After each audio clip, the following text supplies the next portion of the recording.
Hey everybody, welcome back to We Are the Batman. I'm Mike. And this is Matthew. We are doing this one. Obviously, we recorded this one a little while back. We just got done watching the Sandy Cholera fan film trailer project thing, Batman Superman World's Finest. His sort of follow-up, I guess, to Batman Dead End.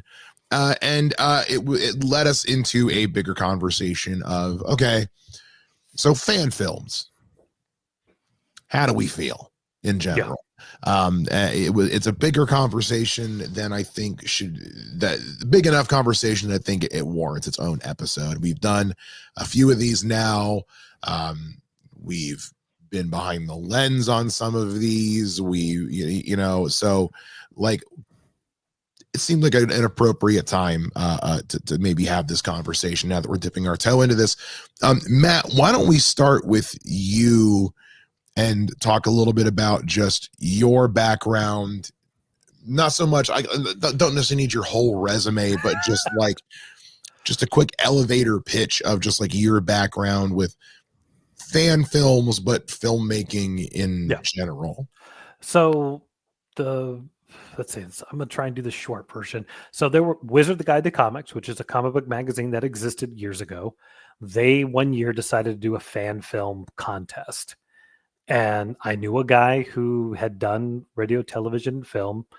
And I was like, hey, let's do a Nightwing thing. A lot of convincing story I'll tell another day. We ended up doing it. Unfortunately, we didn't get it done. So I submitted it, but I don't even know if they even did anything with it.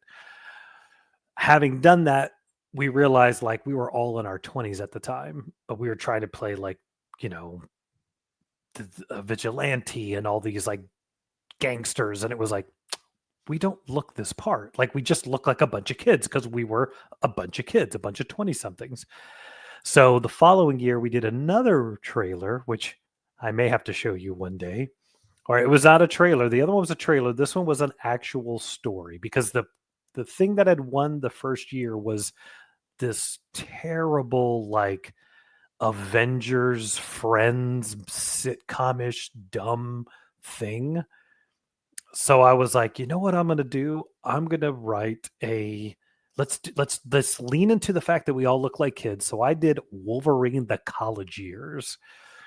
So I played Wolverine and we all were different characters. And it was like, what if Wolverine, like he was in college, his roommate was Frank Castle, his best buddy was Sabretooth. His other friend was Dr. Hamilton. I forget what the guy's name is, but it was the orange-haired guy who was the guy who gave the Weapon X thing because I had a buddy who had orange hair. Like we did the dumbest thing. My other friend had a shaved head. So him and another guy played Magneto. I really hate to stop you, but I have to ask a question. Yes. You may have seen my face shift at some point.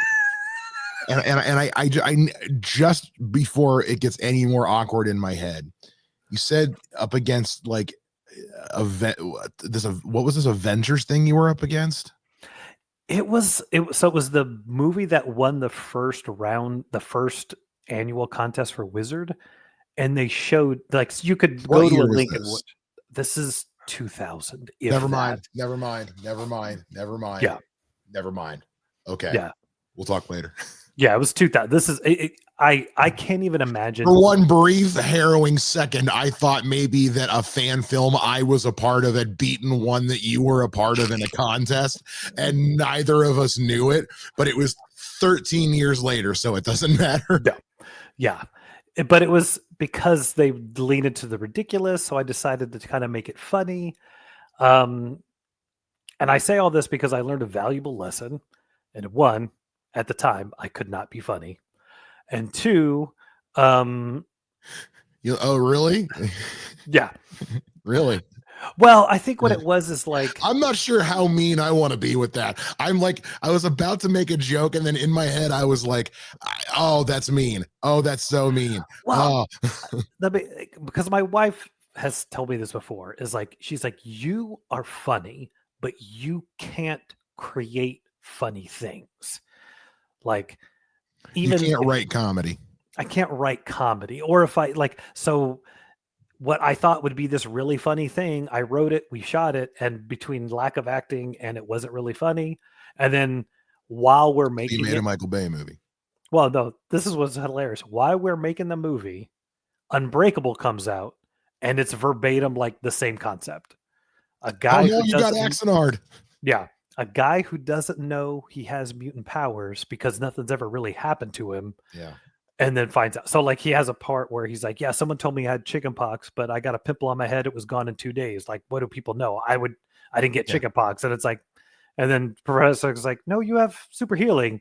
Chickenpox wouldn't last for It's 3 like, why weeks did for you never tell anybody you were bulletproof? Nobody shot me. Yeah, yeah. So it was anyway. All that to say, I did a bunch of fan films. Finally, one day was like, I want to do something more.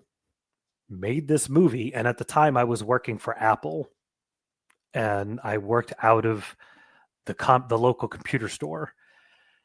And a guy saw me editing my movie because I would edit my movies as a way to demo the software like Final Cut and DVD Studio and Yeah. soundtrack and all that.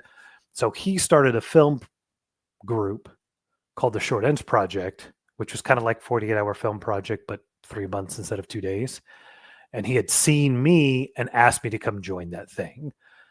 And through that, I actually met real actors, real directors, learned what a proper script is supposed to look like, and kind of slowly got into the filmmaking as more than just me and my buddies messing around. Right.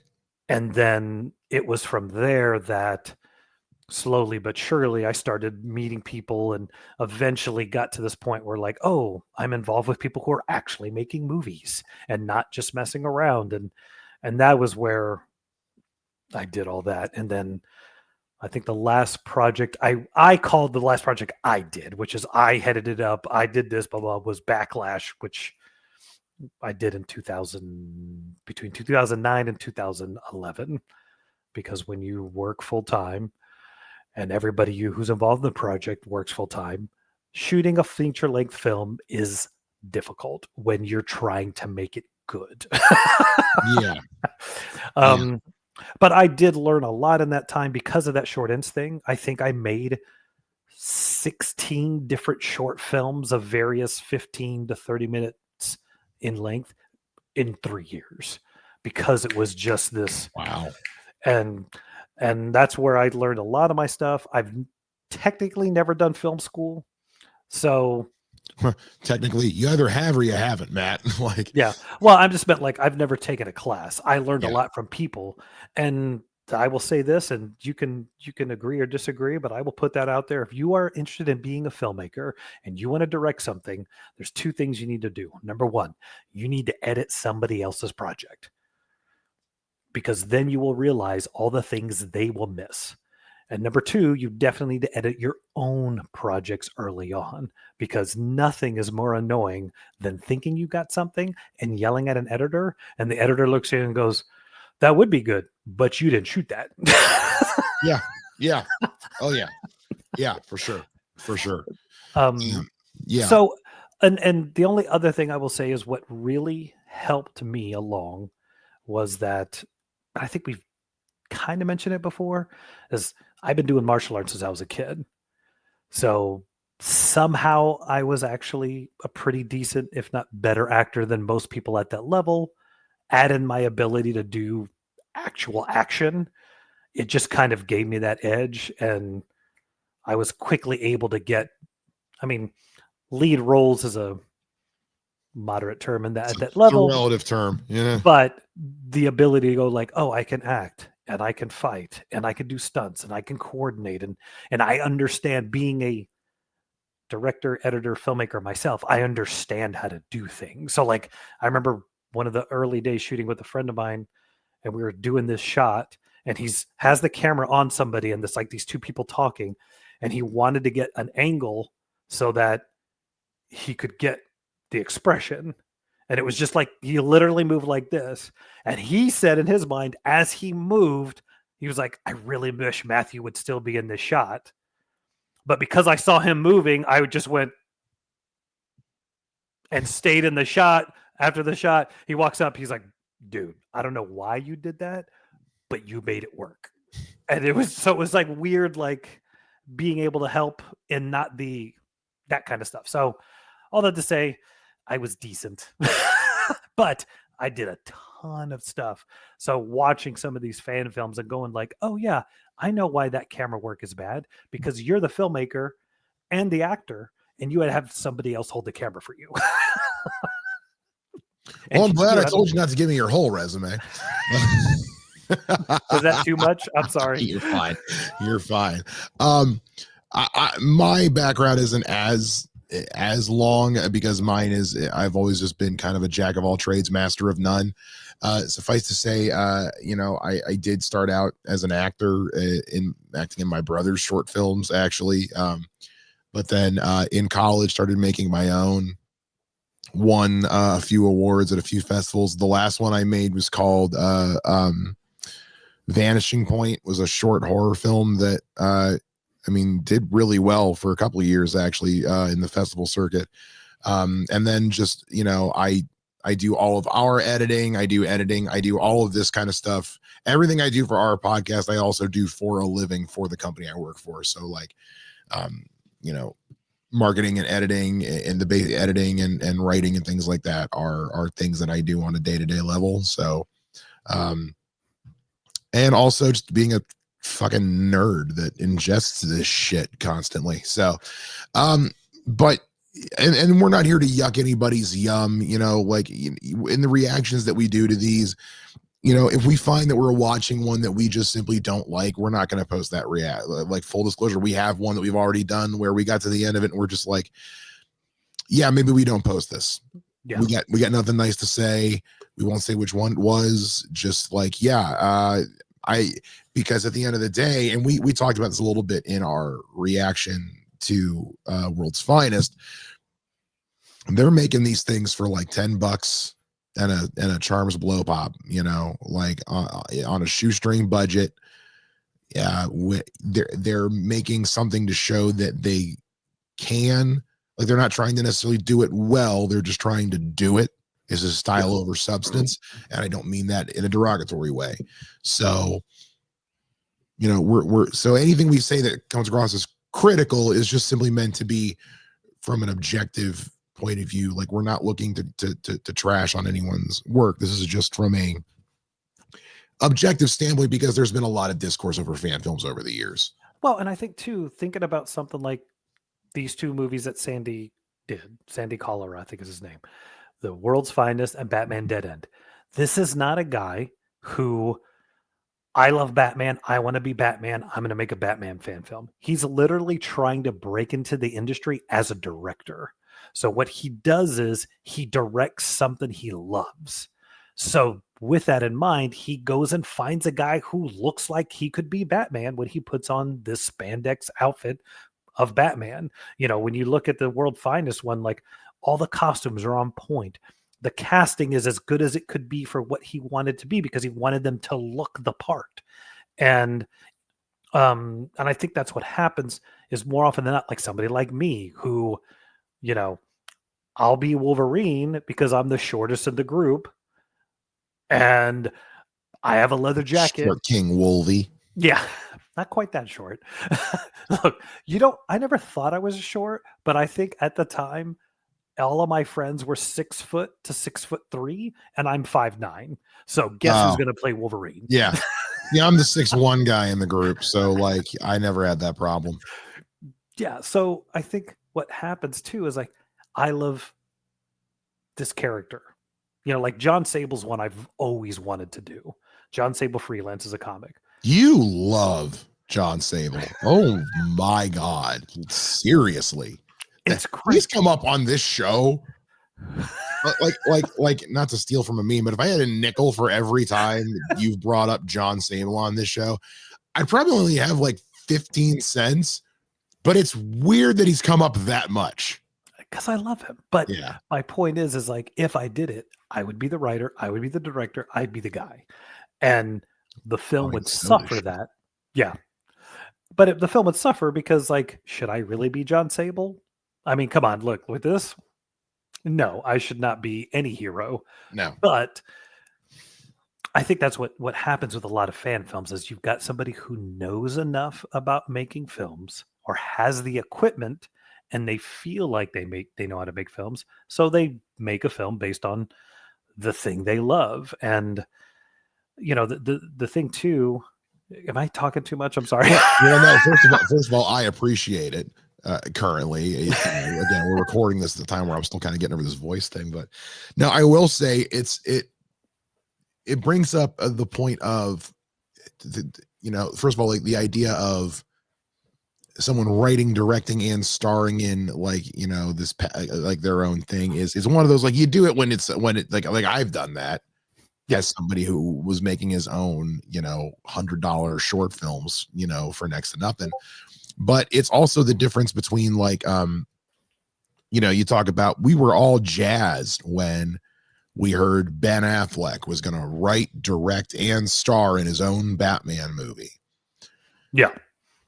But we also think of, because that was somebody who had just embodied this character in such a way. But to tie it to on the flip of that, you look at somebody like Ryan Reynolds. I would trust Ryan Reynolds clearly to write and star in his own Deadpool movie. I wouldn't necessarily trust Ryan Reynolds to direct himself as Deadpool, though, because Deadpool is such an ego forward character. You want to have an extra hand on your shoulder to make sure you're not kind of getting, lost in the sauce a little bit. So it's all, and I noticed that in my own filmmaking, the moment I started bringing on other people and focusing on what was best at. Yeah. I mean, you guys can't see it, but like the proof is in the statue, like that I have over here. Like it clearly it worked. So, well, and like when I got involved, I came in as a writer. Like this is weird to think about. Is like the acting thing was not something I was interested in. I wanted to write, and I liked the idea of making films. And it just happened to be that a lot of the ways I've slipped into things is like somebody didn't show up. Oh, I'm here. I wrote this script. Hey, we want to add another scene, write a scene. Do you mind playing the other part? Sure. Or I'm the fight coordinator on set. This actor doesn't show up. Will you step into this part? Sure. And that's how got me in the door with a lot of things. And, but then as I got farther along, I directed a couple things and I just got to the point where I was like, I'm not the best director in my opinion. Yeah. I'm more interested in writing something. I didn't mean to say, like I was agreeing with you. No, you were agreeing with my discussion, not my, but at the same time, that was just my reminding the listeners I'm also still here. But also like recognizing like I feel like somebody may have a better vision. And also like the ego of I wrote and directed and acted in this thing and I'm not this big person. It can be a bit much, but my point more is like, I got to that point where like, you know what, if I write and act, I could get a really good director. Or, hey, as much as I'm an okay editor, I bet you somebody else is better at this. And I started approaching filmmaking as I'm the leader of this project. I'm not the one-man show. Yeah. And sometimes I feel like that was probably the better way to go.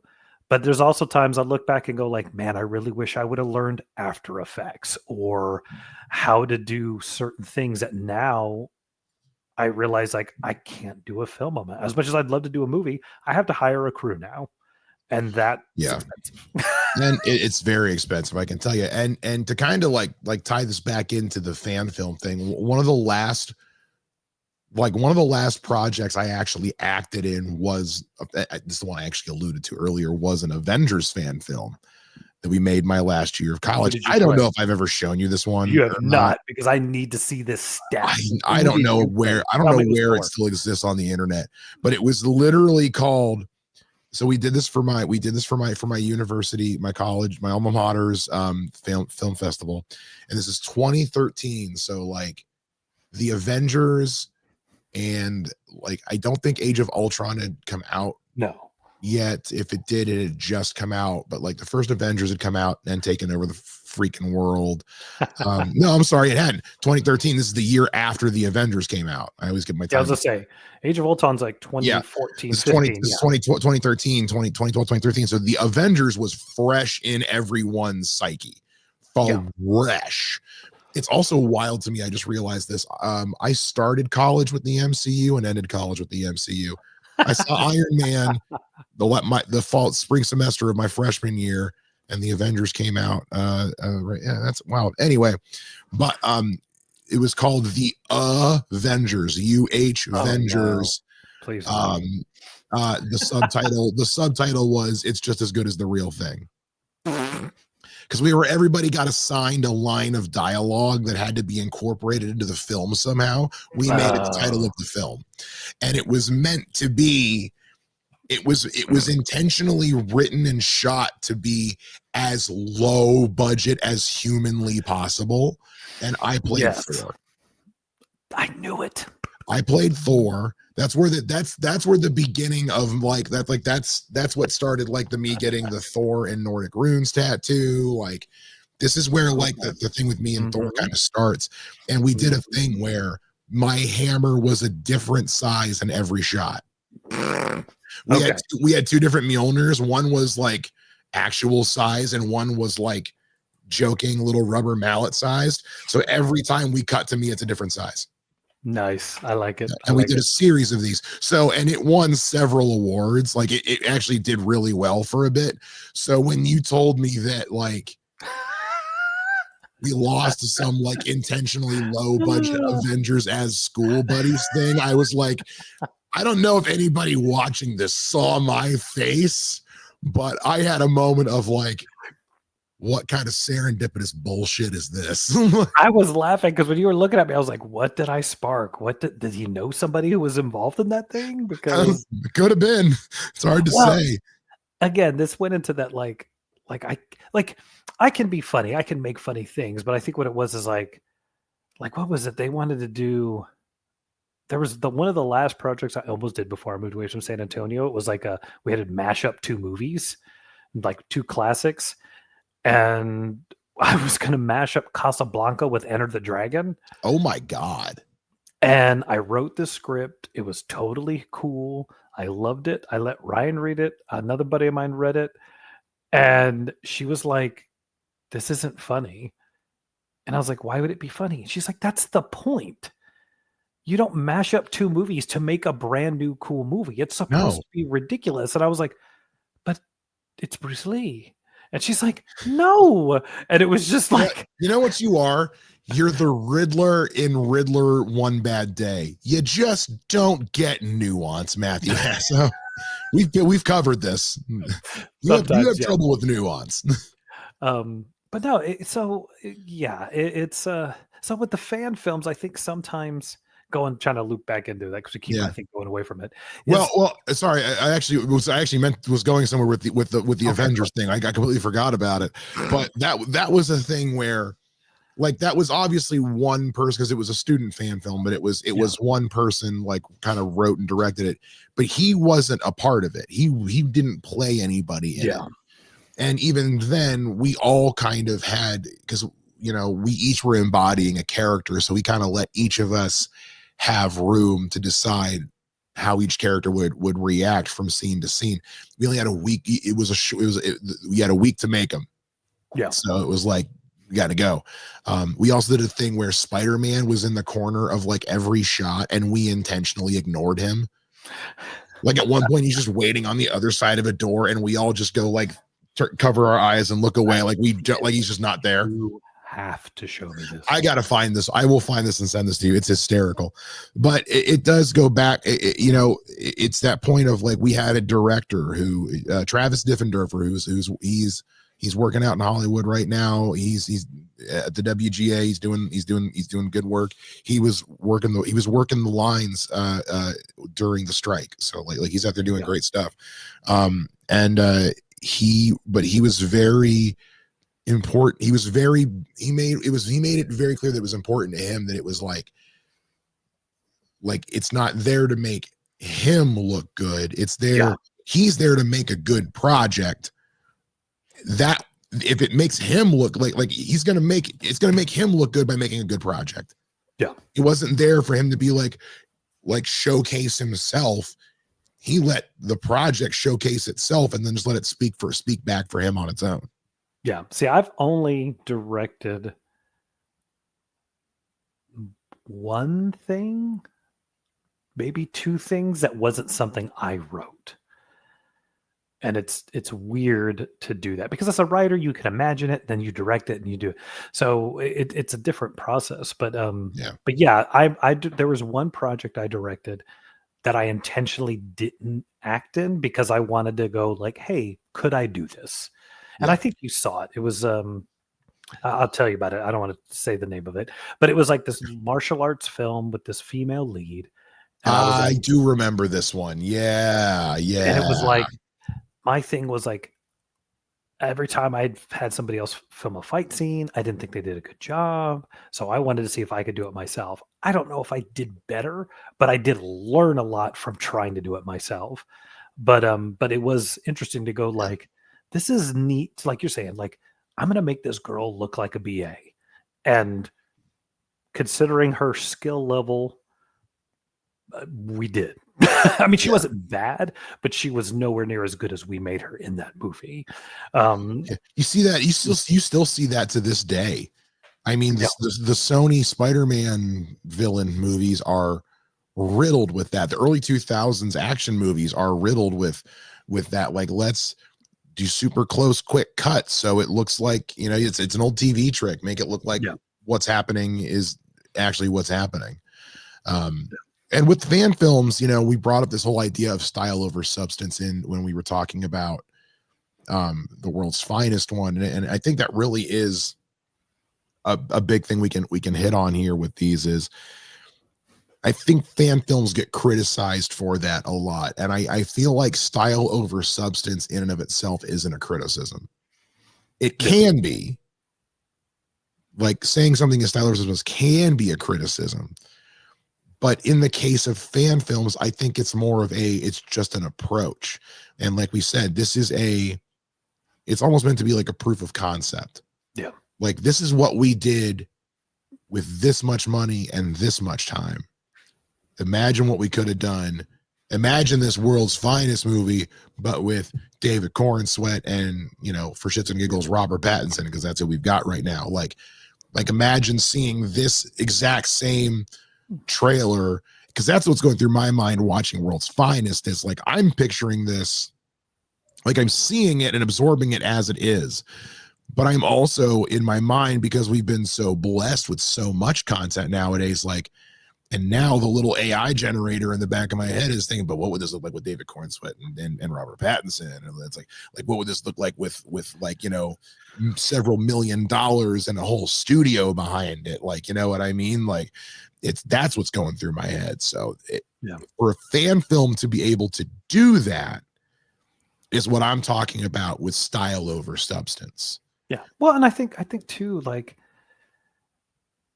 also knowing what you're doing. And I don't mean that as a filmmaker, like, hey, I have decided, like, if I did that John Sable thing, I know what it is. It's going to be something on YouTube that maybe some people will watch. Who knows? I'll send it to oh my gosh, his mind is the name Mike Grell. I'll send him the link, and if he's a guy who created John Sable. Okay. If he like sends back, hey, that was really cool, thanks for doing my character, I would be super, super happy. But like, I'm not going to sit here and go like, hey, this is going to be the best movie and act like this thing is more than it is. And I think that's what happens sometimes with some of these fan film makers, is like, they think they're going to revolutionize this character when they do this. And it's like, you know how many Batman fan films are out there, you know, and how many of them are bad, real bad. I mean, I've been in active development of 3 different Batman fan films where somebody cast me as Batman just because they knew I had the martial arts ability and the acting and the suit. Like, at the time I didn't, but yes. But it was just like I'm not like, the problem with me as Batman, Matthew, but you are a Batman. You are not. Well, a Batman I can be, a Bruce Wayne, there's no way in hell. Not a chance. No.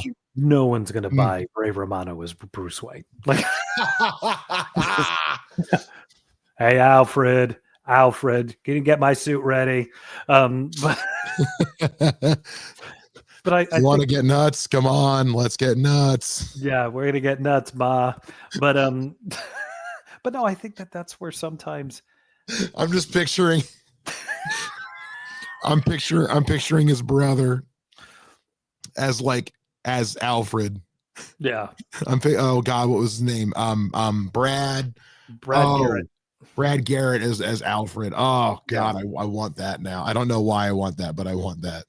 Yeah, but I think that's where sometimes, like, I enjoy some of them, but some of them not as take themselves too seriously, but just have that moment of like, bro, you had to edit this thing? did you watch it and still in your mind go, I'm going to release this? Yeah, that takes us into the other realm of that takes us into the realm of style over substance being used as a critique. It's like it's a really fine line to walk. I think a lot of that decision gets made based on, and I think this is kind of how we can wrap this thing up, is I think at the end of the day, what determines a fan film's overall quality and legacy, for that matter, is how they handle their own response. Yes, is what it comes down to, because there are some objectively wonderful and objectively unwatchable fan films out there of every fandom, Batman or otherwise. And I have do not do the Star Wars rabbit hole of fan films. Oh my God. Actually, no, do it. I'm gonna be honest with you. Because for every unwatchable one you're gonna find, actually, think about it, for every 10 unwatchable ones you're gonna find 30. Let me finish. For every 10 unwatchable ones you're gonna find one that's just fucking weird, and it will, but not in a bad way. Not like I regret watching this, like, why does this exist? I need to watch it again to see if I understand it more. You know what I mean? Yeah. But that's a whole other thing. Fan films are what kept Star Wars and Star Trek alive for a while. Yes. So like this is like, so all the, but what it ultimately comes down to is I have seen a lot of fan films that were, excuse me, well-intentioned in what they were, but ultimately dissolved when or diminished in reputation and legacy when, kind of to your point, the taking of themselves too seriously. It's like, okay, you started lashing out at anyone who dared give you an ounce of criticism. Yeah. And then those are the ones that kind of tend to, over the years fade into obscurity. Star Wars fan films had that plenty. And with those, it usually came down to, things like lightsaber effects and all that. But but to kind of get through my point here, it's more of like, so with a lot of these, what we think about them in the moment, I think is almost secondary compared to, I always like to see how long a fan film has been out and what they have said about what people have said about them.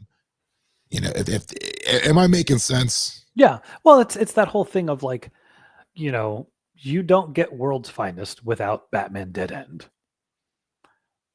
Batman Dead End, with the exception of the Batman costume, everything they pretty much had because he happened to work for somebody who had all of those things. With this, like, you didn't just find that Lex Luthor costume. You had to make it, and I think that's where, getting each project, and this is something I've always wanted people to understand, your first project is going to suck, and it's okay. It's your fifth project's going to suck. Every project is R&D for the next one. You might look, Robert Rodriguez, his first film was not El Mariachi. That was the first film we all saw. Yeah, good movie. So, and it's outstanding for what he had and what he did and how he pulled it off at the time. But like, is it anywhere near the quality of like Desperado or the other films he made after that? No, this was the thing he could do. He did it and he learned and he kept getting. Now, whether you want to follow the arc of what he's done after that, let's not get into that. But my point more is like every project, okay, what did I do right? What did I do wrong? What can I do better next time? And then take that information and use it for the next project. And sometimes you'll do like, again, doing that one film, like, I just want to see if I can shoot a fight scene better than anybody else if I'm not in the fight scene. Nah. But I did learn, like, hey, these are the better camera angles to use next time, to the point where, like, hey, when I'm shooting a fight scene, like I shot one movie, had awesome fight scenes, choreography wise, and then watched the movie and went like, I need to talk to him, because we were still doing other films, about like, hey, you need to get this angle, you need to do this, so that you could see the things. But he had to be able to absorb that information and take it. Right. And so I think that's where sometimes, pardon me, it's okay. Like, the fact that you even finished it should be congratulated. Finish it, watch it, take the criticisms, use them to make the next thing better. Right. And that just goes across the board. Like, there's films I've done where somebody will make a critique and I'm like, I can't defend that. Don't jump onto that shelf, kitty. Yeah, you and I both saw her thinking about it. We all saw her thinking about it. Batman's. She knew exactly what she was thinking about doing. But tell us what you think. Like, do you guys have a favorite Batman fan film you want us to see? Let's even take it if it's a DC fan film, whatever one's out there. Let us know down in the comments. Subscribe on your way down to let us know in the comments. It's economic, it's efficient, it's on the way. And tell us what you want us to watch.